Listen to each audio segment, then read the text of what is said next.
We're here in Boston today with Dr. Don Berwick at his IHI Institute. You've made some comments that were quoted in a lot of the press, and I mentioned it on MSNBC myself, is you estimated what percentage do you think of a healthcare, or at least federal healthcare spending, is unnecessary or waste, or whatever term you want to apply to it? Well, let's remember first one about total healthcare spending. I recently did a study with a colleague at RAND Corporation, Andy Hackbarth. Andy and I published a paper in JAMA on the web version just last week. We reviewed all the literature on 6 areas of waste: overtreatment, doing things for people that just scientifically can't help them; failures of coordination of care, we dropped the ball; failures of execution of care, where we make a mistake in the way we carry out our task, giving a person an infection in a hospital; administrative complexity, like asking nurses to run through hoops or doctors to fill out forms that they don't need; pricing failures, where we just are paying absurd amounts because there isn't real competition in price; and finally, fraud and abuse. We just took those 6, we call them wedges. When we added up, when we reviewed the literature, the lowest sum, the lowest total for all those forms of pure waste in the system, doesn't help any patient, came to 21% of the American healthcare bill. The median was 34%. When you actually look at federally sponsored care like Medicare and Medicaid, that number's a little lower, and the reason is that the administrative costs are lower. The private insurance system has much higher administrative costs, but it's still, I easily guess 20%, and I think it's probably closer to a third of the cost of care. And that cost of care is what? Are we talking about the $2.7 trillion? The whole $2.7 trillion. Which is not 18, just Medicare 17, 8% of the GDP. Okay. 17 headed for 20 or 21, depending on what you read in CBO. And I've mentioned this before, is that maybe fraud and unnecessary therapy to you, but it's someone else's income, so therefore there's going to be pushback to try to cut that.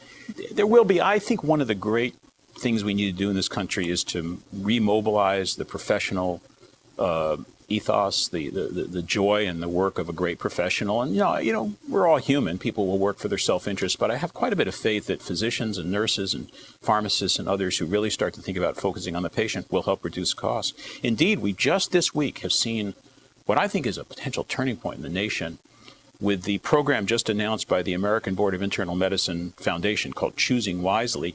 What they've done is assembled the specialty societies, initially 9 specialty groups like the radiologists and the cardiologists and the nephrologists, and asked each specialty group to name 5 resources being used in the care of patients in their specialty that are waste, that they don't help people. That's 9 times 5. They got 45 pretty important items. Oncology, we did that recently. We interviewed Dr. Smith. That's right. And what did you come up with? Well, there are 45 items now. If the professional community were serious about that, and remember, this is very interesting because these societies are taking a stand against their own economic self-interest. They're willing to say, no, we do too many colonoscopies. We do too many x-rays for back pain. And when the radiologists and the gastroenterologists are saying that, that is leadership. And I think we stand a chance at turning the corner.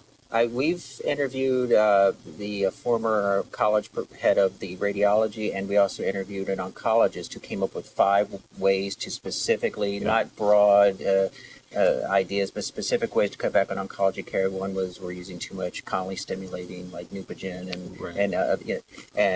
so you're saying other. I wasn't aware of that. Just today, the press conference was held by the American Board of Internal Medicine Foundation. And they've announced you can get on the web. Why now? Why do you think that tide is changing now? Do you think everyone realizes that they either get ahead of the curve and do it themselves, or Congress is going to step in for them? Or Congress or other payers, Steve. I mean, it's a horse race now. We can't afford this. This country at 17% or 20% of the GDP. I mean, look, we're mortgaging our future, our children's future. Money's going into health care that really could be well used by schools and roads and museums and labor unions. I mean, others need that money. Now, if we really need it to take care of people, well, for me, I'm a doctor. The patient comes first.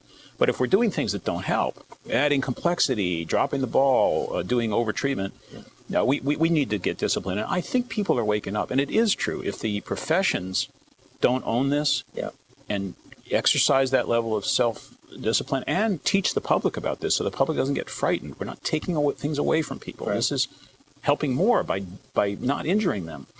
Then we can turn the corner. And if we don't, the budgets are just going to be driven down because the payers are going to have to insist on it.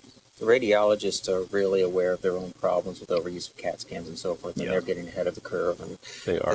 And this is not just the professions. it's a dyad between the professions and the public, because even if the radiologists believe that CAT scan's not needed, if Mrs. Jones thinks she needs it, we've got a conversation to have then to say to her, this isn't rationing. We're not taking something away from you.